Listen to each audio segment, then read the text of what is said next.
Hello, Year 8. For the last quite a few lessons, we've spent a lot of time using rules to fill in tables and to plot graphs.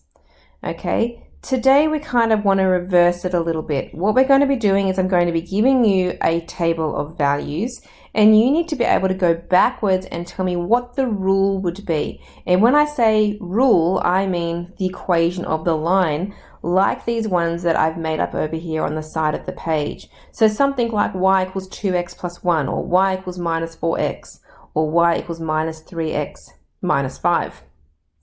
Now, the thing that all of these rules have in common is that they always start with y equals something. So all the rules that you find are always going to be y equals.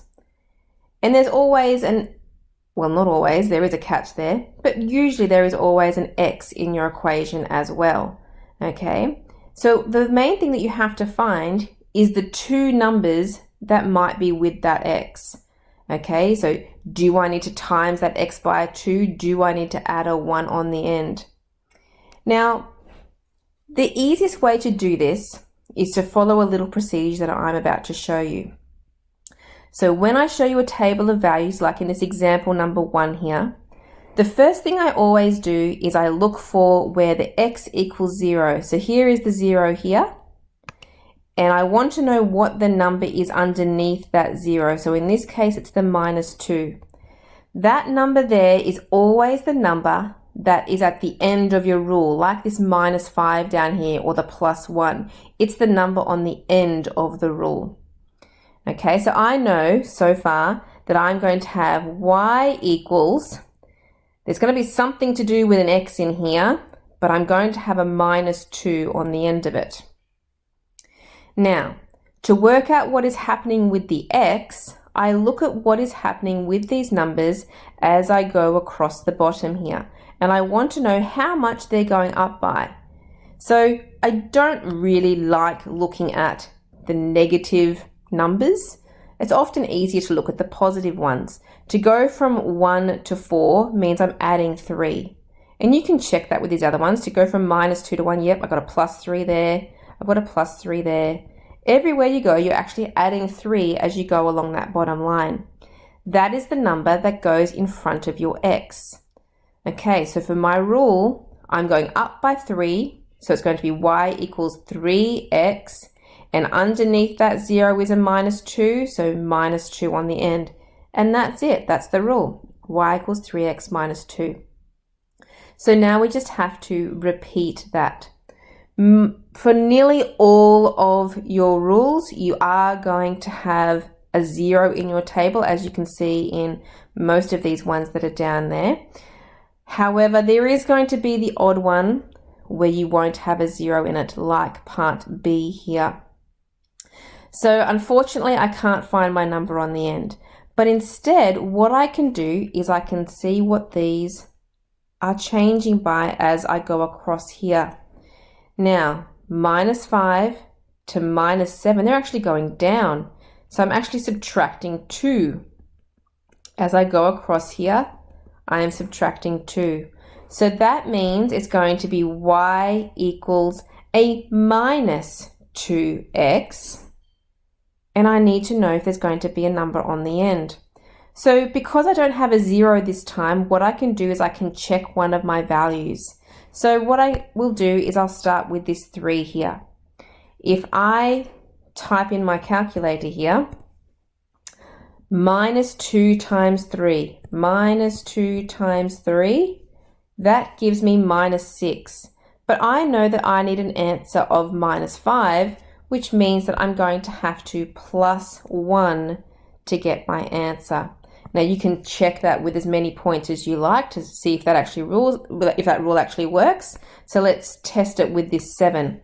So if I go minus 2 times 7 plus 1, oh, I do get the minus 13. So I found a rule that works. Okay. Most of your questions though, as I say, you do have that 0 in there. So let's practice that a few more times. So let's look at example 2a. As we're going across the bottom here, these numbers, they're going up by 1. We're plussing 1. each time. So that means my rule is going to be y equals 1x. Now you say, hang on a minute, we've done algebra. We know if there is a 1 in front of a letter, we don't need to write it. So you could just write that as y equals x. Then underneath that 0 is a -3, so it'll be x minus 3 like that. And that's finished. Let's do it again. So as we go across here, we are adding 2. Adding 2. It's always adding 2. So it will be y equals 2x. Underneath the 0 is a 0, so we would go plus 0. But then you say, hang on a minute, do I need to write plus 0? Adding 0 is just nothing, so I could just leave that as y is equal to 2x. And again, we've got going across the bottom here, these are going up by 3 this time. So that means it's going to be y equals 3x, and underneath the 0 is a 1 plus 1. Okay, so there's one more here for me to show you. Part D, we want to find the rule here. This is a bit more of a practical question here, but the process is still the same. As I go across the bottom here, I need to know what these numbers are going up by. So from 70 to 120, I would need to add on 50. Oh, need to add on 50 there. I'm adding on 50 for every one of those jumps there. So that means it will be, we would normally write y equals, but I don't have a y this time, I have a savings. So I'm going to say savings equal 50 times by the time, because that's what my x is, 50 times the time. Now am I going to have to add anything on? If I go 50, if I check with this first point here, I don't have a 0. If I go 50 times 1, I only get 50. I would still need to add on 20, so I go plus 20 to get to the 70 that I need for that one. Okay, so you're going to do lots and lots of those, not too many of the wordy ones right there. As you can see over here, finding the rule. So I'll do one more because I want to show you an easier one again. Start you off on your exercise. As you're coming across the bottom, you want to know what are these going up by. So they're going up by 1. So it's y equals 1x, which we can shorten to just x. Underneath the 0 is a 9, so we go plus 9. And that's it. All right, so that is what that means by writing the rule in the y equals mx plus b form, which is what I've done over here. All right, so you have got a bunch of these to practice. You get quite quick at them the more you do. So quite a few of those to practice today, please.